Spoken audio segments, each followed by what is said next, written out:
오늘 본문의 말씀은 예수님께서 부활하신 현장을 기록하고 있습니다.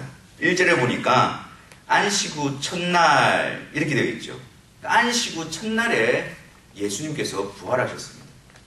안식일이 지난 그 다음날 첫날, 그날이 바로 예수님이 부활하신 날이지요. 예수님께서 십자가에 달리시기 전에 제자들과 마지막 유월절을 지내셨지요. 그리고 그 다음날 체포당하시고 십자가에 달려 죽으시고, 그리고 안식일이 지난 셋째 날, 사흘이 되던 날에 예수님께서 부활하신 것입니다. 안식 후 첫날. 예수님께서 부활하신 날이 안식일 다음 첫날입니다. 이것이 가지고 있는 의미는 무엇일까요? 안식 후 첫날이 가지는 의미는 무엇일까요? 구약 레위기 23장에 보면 하나님께서 이스라엘 백성들에게 절기를 지킬 것을 명령하시면서 초실절이라는 절기를 지킬 것을 말씀합니다. 이 초실절의 절기는 어떻게 지키는 거냐면 레위기 23장 10절에 보면 이스라엘 자손에게 말하여 이르라. 너희는 내가 너에게 주는 땅에 들어가서 너희의 곡물을 거둘 때에 너희의 곡물의 첫 이삭 한 단을 제사장에게로 가져갈 것이요. 이 절기를 명하시고 어떻게 지키라고 하신 말씀은 가나안 땅에 들어가거든 그 땅에서 거두어들인 곡물의 첫 이삭을 제사장에 드리고 제사장이 하나님께 드리도록 명령한 절기입니다. 이것은 비단 하나님께서 주신 약속하신 땅에 들어가서 은혜로 거두어들인 그 양식의 첫 단을 하나님께 드리는 의미만 가지고 있는 것이 아니라 여기에는 하나님께 놀라운 계시적인 의미가 포함이 되어져 있습니다. 11절을 계속해서 보겠습니다. 레위기 23장 11절을 보면 이 절기를 지키는 날이 어떤 날이냐면 제사장은 너희를 위하여 그 단을 여호와 앞에 기쁘게 받으심이 되도록 흔들되 안식이 이튿날에 흔들 것이며 라고 말합니다. 초실절을 지키는 날은 첫 이삭, 첫 열매를 하나님께 드리는 날은 바로 안식일 이튿날입니다. 안식일이 지난 다음 날입니다. 다시 말해서 이 초실절은 안식 후 첫날 부활하실 예수 그리스도를 담고 있는 것입니다. 고린도전서 15장 20절에 보면 이런 말씀이 있죠. 예수님께서 죽은 자 가운데서 다시 살아 잠자는 자들의 첫 열매가 되셨다라고 말씀합니다. 예수님께서 첫 열매가 되신 겁니다. 모든 사람들이 죄로 말미암아 죄와 사망의 법 아래 심판 아래 있는데 예수님이 오셔서 죽으시고 부활하심으로 부활을 이끄시는 첫 열매가 되셨다라고 말씀하는 것이죠. 그래서 초실절에 첫 열매를 여호와께 드린다는 의미는 신약적으로 예수님께서 부활하셔서 부활의 첫 열매가 되셔서 예수 그리스도로 말미암아 부활의 열매에 동참하게 되어질 자들이 하나님께 드려짐을 나타내고 있는 것입니다. 그래서 구약의 첫 열매를 드리는 안식이 이튿날 예수님께서 십자가에서 죽으시고 부활하심으로 말미암아 이루어질 그 놀라운 부활의 열매를 구약에서 담고 있는 것이죠. 안식 후 첫날의 의미는 예수님께서 부활의 첫 열매가 되셔서 하나님께서 부르시는 자들을 성령으로 말미암아 사망과 심판의 부활이 아니라 예수 그리스도를 따라 예수 그리스도 안에서 예수님이 부활하신 것처럼 동일하게 부활의 열매에 동참하게 될 것을 나타내 보여주고 있는 것입니다. 그래서 오늘 본문에 나타나고 있는 안식 후 첫날, 그날은 영광스러운 날입니다. 예수님께서 유월절에 양으로 오셔서 그 피를 흘려주심으로 죄와 형벌 가운데 있는 우리들에게 부활의 영광, 부활의 열매에 참여할 수 있는 그 완전하신 근거를 이루어주신 날이 바로 안식 후 첫날, 예수님이 부활하신 날이 되는 것이죠. 그래서 예수님의 이 부활하심으로 말미암아 예수 그리스도 안에서 예수 그리스도로 말미암아 예수님이 부활의 첫 열매가 되셨던 것처럼 예수님을 따르는 모든 자들이 예수님이 부활하셨던 것처럼 동일한 부활의 열매를 맺게 되어지는 것을 나타내 보여주는 것입니다. 그래서 우리는 안식 후 첫날 주일이죠. 그 주일마다 와서 예배드릴 때마다 우리가 확인해야 될 사실이 무엇입니까? 예수님께서 우리의 대표자가 되시고 우리를 위하여 부활의 첫 열매가 되시기 위해서 십자가에 죽으시고 바로 이날 안식 후 첫날에 부활하신 그 주님께로 나오는 것입니다. 그 주님이 이루신 그 일을 통해서 믿음으로 나도 더 이상 진노의 자녀가 아니라 죄의 종로로 사는 자들이 아니라 심판의 부활에 합당한 자가 아니라 예수 그리스도 안에서 예수님을 따라 부활의 열매에 참여하는 자라는 사실을 예배를 통해서 확신하는 날입니다. 그러니 주일이 믿는 자들에게, 부활하신 예수님을 믿는 자들에게 얼마나 영광스럽고 기쁜 날이 되겠습니까? 그런데 이 영광스럽고 기쁜 날인 부활의 현장, 첫 번째 그 예수님의 부활의 현장을 본 자들은 그 예수님의 부활의 영광스러움과 대조하여 그렇게 영광스럽거나 기뻐하지 못했습니다. 먼저 여러분, 마리아의 모습을 한번 보십시오. 안식 후 첫날 일찍이 아직 어두울 때에 무덤을 찾은 막달라 마리아였습니다. 그 누구보다도 안식일이 끝나자마자 아직 어두워 있는데 여자의 몸으로서 예수님의 시체로, 예수님의 무덤가로 나아오고 있는 이 여인을 한번 보십시오. 이 여인이 보았던 것이 무엇입니까? 첫 번째로 이 여인이 부활의 현장에 도달했고 부활의 현장을 보았지만 안타깝게도 이 여인은 그곳이 부활의 현장인지 예수님께서 부활하셨는지를 전혀 알지를 못했습니다. 그냥 예수님의 무덤에 돌이 옮겨져 있고 예수님의 시신이 사라진 것을 보고 누군가가 예수님의 시체를 훔쳐간 줄로 알고 깊은 슬픔과 염려 가운데에 빠져 있습니다. 2절 말씀을 한번 보십시오. 그 부활의 현장에 가장 먼저 갔었던 그 여인이었지만 그 여인이 말하는 것을 한번 보십시오. 사람들이 주님을 무덤에서 가져다가 어디에 두었는지 우리가 알지 못하겠다 하니. 부활의 현장에 서 있지만 그 부활하신 주님의 영광스러움과 그 부활의 능력이신 예수님을 전혀 알지 못하는 가운데 있습니다. 이 여인의 말을 듣고 그 부활의 현장으로 이끌림을 받았던 베드로와 또 다른 제자들의 모습은 어떠합니까? 그들도 별반 다른 모습이 아니었습니다. 그 무덤에 들어가서 예수님의 시체가 사라진 것을 보고 이 여인이 말한 것이 맞다라고만 그렇게 인정하고 있는 것입니다. 누군가가 예수님의 시체를 가져갔구나. 9절 말씀을 한번 보십시오. 그들은 성경에 그가 죽은 자 가운데서 다시 살아나야 하리라 하신 말씀을 아직 알지 못하더라. 부활의 현장인데요. 예수님이 부활하셨다고 말씀하셨고 부활의 현장에 와 있고 자기들 눈으로 그 무덤이 비어있는 것을 보면서도 불구하고 부활하신 예수님, 성경에서 예언한 말씀한 그 부활하신 예수님을 아직까지 알지 못하고 있는 것입니다. 우리가 잘 아는 제자들 중 도마는 어떠합니까? 예수님께서 그 이후에 제자들 가운데 나타나셔서 손과 옆구리에 상처를 보여주시면서 부활하신 예수님을 나타내 보여주셨습니다. 그 자리에 도마가 있지 않았죠. 그래서 제자들이 도마에게 예수님을 보았다라고 그렇게 전했습니다. 그런데 도마는 어떻게 이야기합니까? 자기가 직접 보지 않고 자기가 직접 만져보지 않고서는 예수님께서 부활하셨다는 사실을 믿지 않겠다라고 그렇게 거부했습니다. 여러분, 이것이 부활의 현장에 첫 번째 있었던 자들의 모습이었습니다. 예수님의 부활하신 현장에 그들이 보고 있었음에도 불구하고 정작 부활하신 예수님을 볼 수 없었던 자들입니다. 그런데 이들이 어떻게 해서 그 부활하신 예수님에 대해서 증인들로서의 삶을 살아갈 수 있었을까요? 이렇게 어떤 자들이 어떻게 부활을 믿고 확신하는 자들이 되었을까요?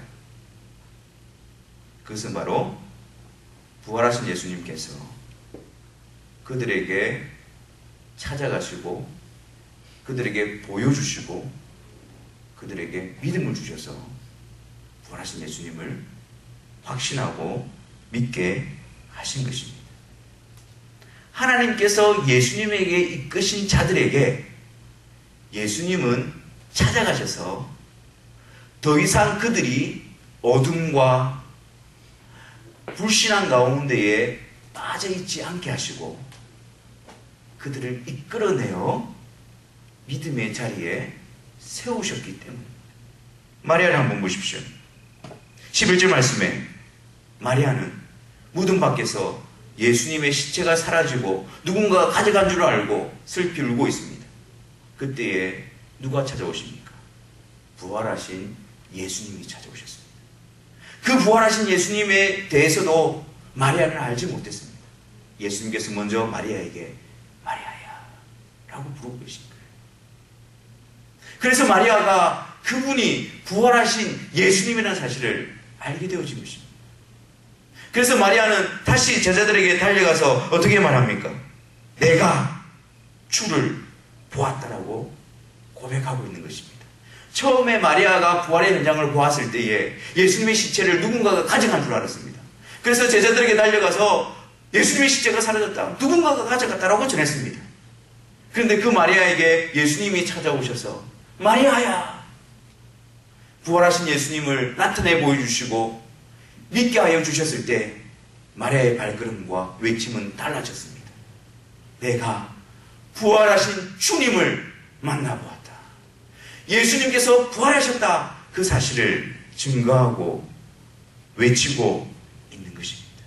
어두웠던 마리아, 부활의 현장에서 예수님의 시신이 사라져 있고 돌문이 옮겨져 있는 것을 보았음에도 불구하고 그 부활하신 예수님을 알지 못했던 마리아, 예수님이 찾아오셔서 그 어둠을 걷어내시고 그 예수님이 찾아오셔서 그 무지함을 걷어내시고 예수 그리스도의 부활하심을 나타내 보여주고 계신 것입니다.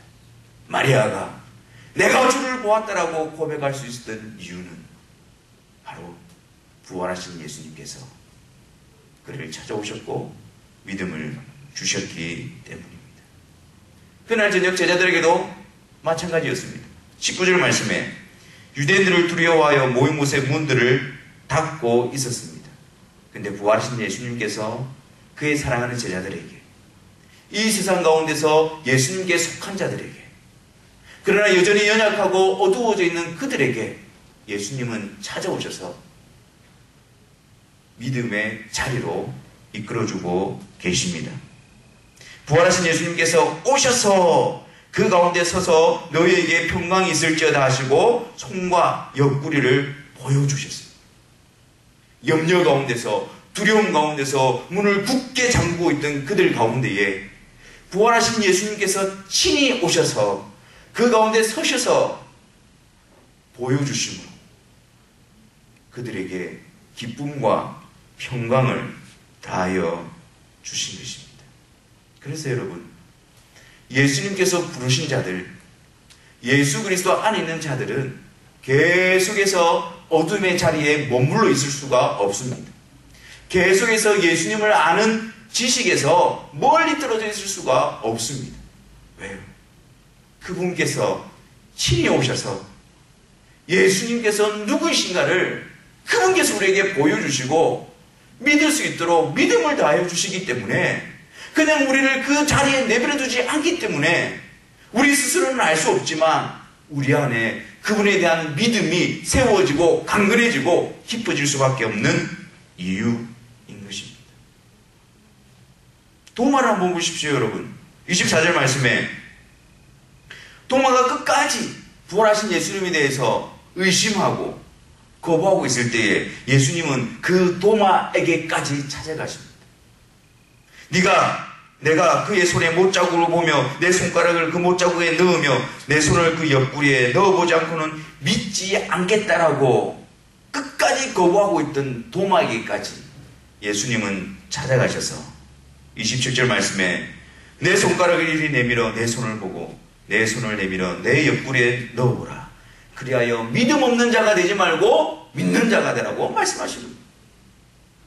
그 마지막에 의심 가운데에 빠져있는 그 도마를 찾아오셔서 믿음 없는 자가 되지 말고 믿는 자가 되라고 예수님은 말씀하고 계신 것입니다. 도마를 책망하는 것이 아니라 예수님이 부르신 자들을 이 세상 가운데에 예수님을 믿는 믿음 가운데에 세워놓기 위한 예수님의 사랑이며 예수님의 의지이며 예수님의 신실하심인 것입니다. 그래서 내가 절대로 예수님을 만져보지 않고서는 보지 않고서는 믿지 않겠다고 했던 도마를 변화시키셔서 예수님은 도마로 하여금 28절 도마가 대답하여 이르되 나의 주님이시며 나의 하나님이십니다. 이 자리로 이끌어 놓고 계신 것입니다. 그냥 내버려 두시는 것이 아니라 찾아오셔서 보여주시고 믿음을 다하여 주셔서 주님이 나의 주님이십니다. 주님이 나의 하나님이십니다. 예수님이 하나님의 아들로서 부활하신 하나님 맞습니다라고 고백하는 그 자리에 주님은 이끌어 세워 놓으시는 것입니다. 모두가 다 부활의 현장에 있었습니다. 모두가 다 예수님의 빈무덤으로 보았습니다. 그러나 그들 스스로는 부활하신 예수님에 대한 믿음의 자리에 이를 수가 없었습니다. 여전히 우리와 동일하게 연약한 자들이고 어두워졌던 자들입니다. 그러나 그들이 그 예수님에 대한 믿음을 가지고 부활의 증인으로 세워질 수 있었던 것은 우리에게 있었던 것이 아니라 우리를 내버려 두지 않고 찾아오셔서 믿음을 다해 주신 바로 그분 예수님 때문이었습니다. 예수님께서 우리를 놓지 않으시고 예수님께서 우리를 포기하지 않으시고 찾아오셔서 나의 주님이시오 나의 하나님이십니다라는 자리로 이끄셨기 때문에 우리가 지금 그 자리에 서 있는 것입니다. 그런데 우리는 여기서 이러한 질문을 가집니다. 제자들은 친히 예수님을 보지 않았는가? 친히 예수님에 대해서 만져보고 예수님을 눈으로 확인한 자들이 아닌가? 그래서 그들이 믿을 수 있고 우리들은 예수님을 보지 못했는데 어떻게 믿음의 확신을 가질 수 있는가라는 질문을 가지게 되었습니다. 그런데 여러분 중요한 것은 예수님을 보았기 때문에 예수님을 만졌기 때문에 그래서 믿음이 생기는 것이 아닙니다. 예수님께서 우리를 부르시고 우리를 예수님 안에 두셨기 때문에 그래서 예수님이 찾아오시고 우리에게 믿도록 하기 위한 예수님의 의지와 계획과 뜻이 있었기 때문에 그것이 우리 가운데 믿음의 역사로 펼쳐지는 것이지 우리의 경험과 우리의 지식과 어떤 우리의 지혜를 통해서 믿음을 붙들 수 있는 것이 아닙니다. 부활의 현장에서 부활하신 예수님을 듣고 같이 있음에도 불구하고 알지 못한 그들의 모습을 보십시오. 그것이 원래 우리의 모습입니다. 예수님께서 의지를 가지시고 예수님께서 뜻을 가지시고 우리로 하여금 믿게 하시기 위해서 찾아오지 않으셨다면 그 누구도 믿음으로 부활하신 예수님을 만나볼 수 없는 것입니다. 그래서 예수님을 만져봤느냐? 예수님을 보았느냐? 그게 아닙니다. 예수님께서 우리를 부르시고 우리에게 믿음을 다하여 주셔서 그 믿음으로 예수님을 만지는 겁니다. 그 믿음으로 예수님을 배우는 것입니다. 그 믿음으로 예수님이 주님이시며 하나님이십니다. 부활하신 분이십니다. 나의 죄를 위하여 죽으시고 나의 생명의 첫 열매가 되시기 위하여 부활하신 주님이 맞습니다라고 고백하도록 역사하시는 것입니다. 내가 아니라 우리 주님의 역사하심인 것입니다. 29절 말씀을 보십시오. 너는 나를 본고로 믿느냐? 보지 못하고 믿는 자들은 복되도다. 이미 그 제자들의 증거로 말미암아 예수님께서 믿음으로 부르실 자들을 말씀하고 있는 거예요. 예수님을 보고 믿은 자들이 복되고 예수님을 보지 못한 자들이 믿을 수 없고 복되지 않다라고 이야기하는 것이 아니라 역사적으로 부활의 첫 증인으로 세우시기 위해서 실제적으로 예수님의 십자가와 부활의 증인으로 세우시기 위해서 예수님이 나타내 보여주셨고 예수님이 믿음 안에서 부르시는 자들은 그들의 증거를 통하여 복음을 통하여 동일한 믿음으로 그들을 복된 자리에 세워놓겠다라고 약속하고 계신 것입니다. 본 자가 복되냐 보지 못한 자가 복되냐 그것이 아니라 예수님께서 찾아오셔서 믿음을 주셔야만 보고도 믿을 수 있고 예수님이 믿음을 주시고 찾아오셔서 우리 가운데 역사하셔야만 말씀을 통하여 그들의 증거를 통하여 보지 못하지만 예수님을 믿을 수 있는 복됨에 들어갈 수 있다라고 약속하고 있는 것이지요. 저와 여러분들은 부활하신 예수님을 만나지 못했습니다. 그 시대에 그 예수님의 못자국난 손과 발을 만져보지도 못했습니다. 그런데 우리 안에 그 예수님에 대한 믿음이 있다면 이것은 누구의 역사일까요? 바로 우리 주님께서 첫 번째 어두운 가운데, 부활의 현장에서 어두운 가운데 있었던 자들을 찾아오셔서 믿는 자리에 이끌어내신 것처럼 동일하게 어두운 가운데 쌓여있는, 불의함 가운데 매여있는 우리들을 찾아오셔서 그 믿음의 자리로 우리를 이끌어 놓으셨기 때문에 예수님이 나의 주님이시며 나의 하나님이심을 고백하는 것입니다. 그리고 그 믿음은 우리에게 기쁨과 평강을 일으켜 주십니다. 부활하신 예수님, 그 예수님을 배울 때에 기쁨과 평강으로 이끌림을 받게 됩니다. 제자들 바뀐 것 전혀 없었습니다. 상황과 형편이 바뀐 것 전혀 없었습니다. 여전히 그들을 잡기 위해서 핍박하는 그런 상황 가운데 놓여져 있었습니다. 그런데 그들이 부활하신 예수님을 믿음으로 말미암아, 그 예수님을 만나 배움으로 말미암아 그분으로부터 그들의 심령 가운데에 기쁨과 평강이 역사하기 시작한 것이었습니다. 그렇습니다, 여러분. 믿음이라는 것은 그냥 우리의 지식적인 동의만을 요구하지 않습니다. 주님께서 우리에게 믿음을 주셔서 주님이 부활하신 분이라는 사실에 대한 그 믿음의 자리로 우리를 이끄셨다면 그 믿음으로 말미암아 우리 안에 주어지는, 주님께서 나의 죄를 대신하여 죽으시고 사망 권세를 깨뜨리시고 나의 부활의 첫 열매가 되셔서 나로 하여금 생명의 부활의 열매에 참여하게 하신 분이라는 사실을 믿음으로 말미암아 우리에게 주시는 기쁨과 평강이 반드시 일어나게 되어지는 것입니다.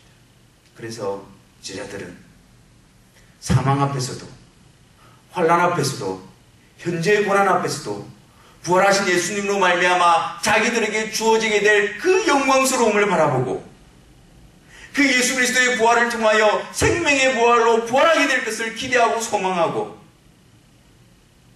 그 기쁨을 빼앗기지 않는 자들이었습니다. 그래서 그들이 옥에 갇혀도 기도하고 찬미하며, 그들이 비천 가운데 처하도 예수 그리스도로 말미암아 항상 감사하노니, 핍박과 고난 가운데 있어도 그들은 우리 주 예수 그리스도로 말미암아 은혜와 평강 가운데 가는 자들이었습니다.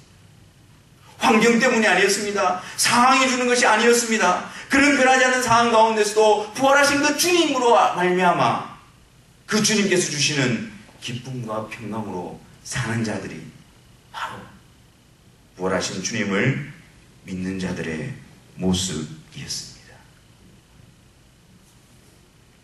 마지막으로 왜 예수님께서는 이들에게 믿음을 주시고 이 세상 가운데에 부활의 증인으로 세워놓고 계실까요? 21절 말씀을 보십시오. 예수께서도 이르시되 너희에게 평강이 있을지어다. 아버지께서 나를 보내신 것 같이 나도 너희를 보내노라. 그렇게 말씀합니다. 우리에게 이런 믿음의 자리에 이끄셔서 우리에게 주신 이 믿음으로 주님께서 우리에게 계획하고 계신 것이 무엇일까요? 너희에게 평강이 있을지어다. 세상이 주는 평강이 아니고 주님으로부터 나오는 평강입니다. 그 평강을 주시기 위해서 우리에게 믿음의 자리로 이끌어내는 겁니다. 여러분, 우리가 어떻게 하나님 앞에서, 그 거룩하신 하나님 앞에서 담대함을 가지며 죄인인 우리들이 어떻게 그 하나님의 심판 앞에서 담대함을 가질 수가 있을까요? 우리 주 예수 그리스도로부터입니다. 그 예수 그리스도께서 이루신 그 일, 그 예수님 안에 있다는 그 확신, 그 믿음으로 말미암아 우리는 하나님 앞에서 평강을 누리는 것입니다. 사망아 너의 쏘는 것이 무엇이냐? 사망의 권능이 무엇이냐? 우리가 사방으로 우겨쌈을 당하여도 평강을 누리는 것은 바로 우리 주 예수 그리스도로 말미암은 것입니다. 이 세상 가운데서 그 주님으로부터 평강을 누리고 또한 우리 주님은 아버지께서 나를 보내신 것처럼 나도 너희를 세상에 보내노라 라고 말씀하십니다. 우리를 세상 가운데 세우셔서 우리로 말미암아 예수 그리스도를 통해서 구원의 역사를 이루어 가시겠다는 것입니다. 여러분, 이것이 바로 왕 노릇하는 것입니다. 이것이 바로 이 세상 가운데에 하나님의 자녀로서 예수 그리스도께 속한 자로서 왕 노릇하는 것입니다. 22절 말씀을 한번 보십시오. 이 말씀을 하시고 그들을 향하여 숨을 내쉬며 이르시되 성령을 받으라. 너희가 누구의 죄든지 사하면 사하여질 것이요 누구의 죄든지 그대로 두면 그대로 있으리라. 아니, 우리가 누구의 죄를 사하면 제가 사해줄 수 있다는 말입니까? 우리가 누구의 죄를 사하지 않으면 제가 그대로 있다는 말입니까? 이게 무엇을 의미하는 것입니까? 우리가 전하는 예수 그리스도의 복음으로 말미암아 성령께서 이 일들을 이루어 가신다는 말입니다. 이것이 바로 예수 그리스도와 함께 성령 안에서 이 세상 가운데 왕 노릇하는 자들입니다. 이 일을 위해서 우리가 보냄을 받고 있는 것입니다. 세상에 대하여 아부하라고 이야기하는 것이 아닙니다. 세상을 설득시키라고 이야기하는 것도 아닙니다. 우리 이런 모습인데 어떻게 우리가 그 일들을 감당할 수 있겠느냐, 그런 좌상에만 빠지서라는 것이 아닙니다. 우리에게 능력이 있는 것이 아니라 우리에게 주신 성령으로 말미암아 우리가 전하는 예수 그리스도의 복음을 통해서 죄사함과 죄사함을 받지 않는 일들이 이루어지게 하심으로 다스리게 하시고 그의 나라가 이루어지게 하시고 왕노릇을 하게 하신다는 말입니다. 그래서 마태복음 28장을 보십시오. 하늘과 땅에 있는 모든 곳에 가신 주님이 우리에게 너희는 가라라고 말씀하고 있는 것입니다. 그 주님과 함께, 왕이신 그 주님과 함께 그 주님의 이름으로 그 일들을 감당하는 것, 그것이 바로 믿는 자들이, 세상을 살아가는 자들이고 세상 가운데 보냄을 받은 이유가 되는 것입니다. 사랑하는 성도 여러분, 예수 그리스도 안에서 나의 죄를 위하여 예수님께서 이 세상에 오시고 십자가에서 죽으시고 그리고 사망 권세를 깨뜨려 우리의 첫 열매가 되신 걸 확신하고 계십니까? 그래서 내가 죄인이지만 이런 나를 내버려 두지 아니하시고 그 예수 그리스도를 알게 하심으로, 믿게 하심으로 생명의 부활로 세워질 것을 기대하고 천국의 상속자로 그 영원한 생명을 지금도 확신하며 누려가고 있습니까? 주님이 나의 주님이십니다. 주님이 나의 하나님이십니다. 주님이 나의 왕이십니다. 내가 이 세상을 따르는 것이 아니라 주님을 따르는 자입니다. 그런 믿음의 확신으로부터 주께 순종하고 있는 역사가 끊임없이 일어나고 있습니까? 그렇다면 그것은 우리 주님께서, 부활하신 주님께서 나를 찾아오셔서 나에게 그 놀라운 믿음의 자리로 이끌어 내셨기 때문입니다. 그 주님께서 우리에게 성령을 보내주셔서 성령으로 함께 이 일을 능력으로 세워가고 있기 때문입니다. 날마다 성령 안에서 예수 그리스도에 대한 고귀하고 영광스러운 고백으로 항상 하나님께 감사하는 저와 여러분들 되기를 바랍니다. 그 감사의 표현이, 그 감사의 복참이 이 세상 속에서 예수님의 죽으심과 부활을 증거하는 그 일들로 나타내지기를 바랍니다. 그래서 우리 주님과 함께 이 세상 속에서 왕노릇하는 주의 사랑하는 백성들로서의 복된 발걸음을 살아가시는 저와 여러분들이 되시기를 주님의 이름으로 축원합니다.